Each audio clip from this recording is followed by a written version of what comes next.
30th of September 2024 marks the day the ending of Jujutsu Kaisen manga officially released to the public, to literally everyone out there. And yes, I have already read the manga, I've already read the ending, and no, this is not a video talking about my review on it. Unfortunately, this is still not the video, so you guys need to wait for a bit, since I'm going to be making a large video, a huge video related to my thoughts on the ending, and also a special person is going to be appearing in the video as well. Hopefully I'm able to contact him, since he has been contributing a lot to the Jujutsu Kaisen community, so I'll try my best to bring him back this one last time to have a cameo in my next video, so hopefully everything will work out well. But yes, this video will be talking about the problem of Jujutsu Kaisen manga ending, quote-unquote problem that people has been talking about related to this particular manga ending of Jujutsu Kaisen. So without further ado, let's take a look at the issues that has been brought up.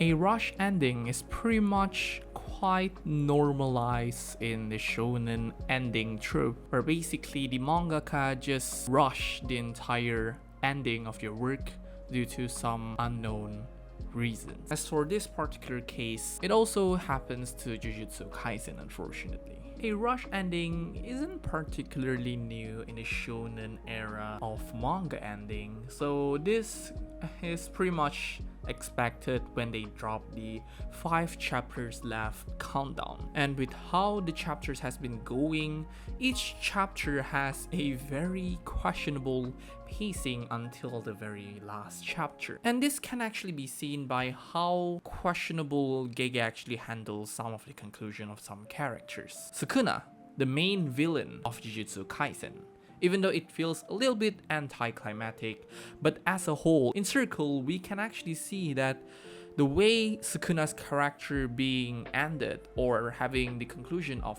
Sukuna, the main antagonist of Jujutsu Kaisen, is actually according to the team of Jujutsu Kaisen itself. And well, there's no character assassination. At least he is still following his own ideology until the very end, which basically shows how much of an antagonist he is until the very end of this manga. Which again, something that is very well written by Gege Akutami, but could have been written way better if it was not rushed. But here is something that is very unfortunate. The most wasted person in the entirety of Jujutsu Kaisen, Fushiguro Megumi. This particular person is pretty much the potential man of the entire series. I'm pretty sure this meme has been going around everywhere. And the way Jujutsu Kaisen ended with little to no development to the person himself pretty much proves how right the fandom was. Unfortunately, Megumi as a whole is pretty much being used as a tool, as a key to develop Sukuna in the final arc. Of course, Megumi has his own highlight in the Cooling Game arc, but that's it. That's literally it. Afterwards, we have nothing regarding this particular person ever again. The only thing that he does is basically fighting back Sukuna in his own body, and that's it. That's literally it. That is the only thing that he has ever done in the final chapter.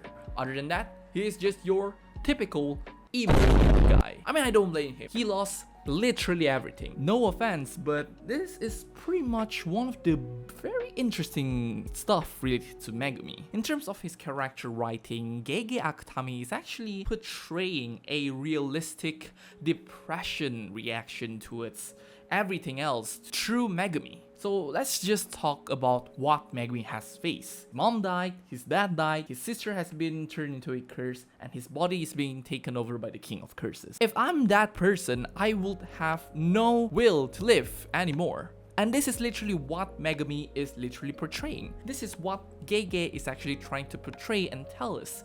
Megumi is being faced through all this negativity, and this is how a normal 15-year-old would react. And it's not even over exaggerating, it's just the fact that this is the path that Gege wanted to take with Megumi Fushiguro. But unfortunately, again, let's talk about the rush ending as well. The pacing makes it looks like he has no emotional attachment towards anything, which makes this particular character pretty much wasted. But please do let me know what you guys think about this. So before the next point, I would like to tell you about Jujutsu Kaisen.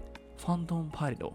Yes, there will be global launch. Yes, it has been released in Japan and a lot of people couldn't play it, unfortunately. So now they are bringing this game to the world. Yes, globally, and you can play it too on your mobile phone. So just click the pre-registration link in the description below.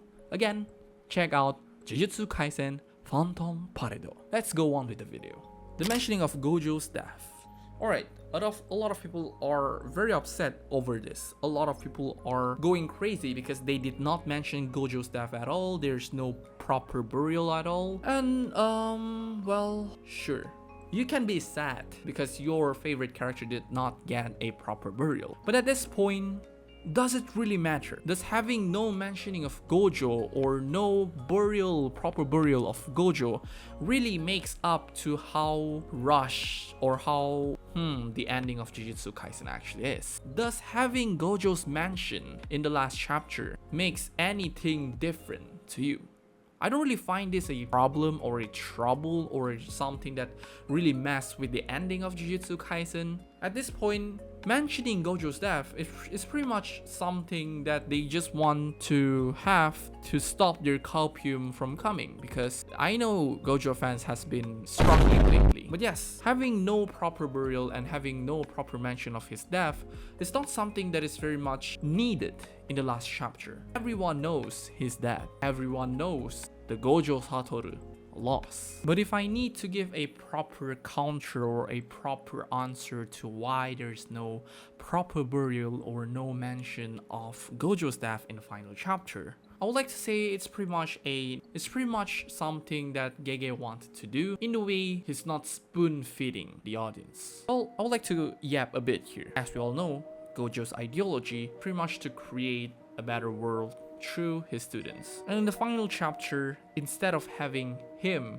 dying, instead of having the students mourning the death of his, we are able to see his legacy to live on through the students. In a way, his impact on Jujutsu society is pretty much felt through the students. In a way, Gojo basically succeeded and he literally completed his goal to rebuild the Jujutsu world from scratch and get rid of all the corruption and have the new generation of sorcerers to protect the world. This ending literally shows that Gojo actually achieved what he has been dreaming of. But yeah, those are basically it. Other stuff that is very much related to the problem of the manga maybe can be searched up online if you want to see, but these are the ones that keep on popping up on my Twitter timeline. So yeah, those are basically it. Thank you very much for watching this video and I'll see you guys in the next one. Goodbye.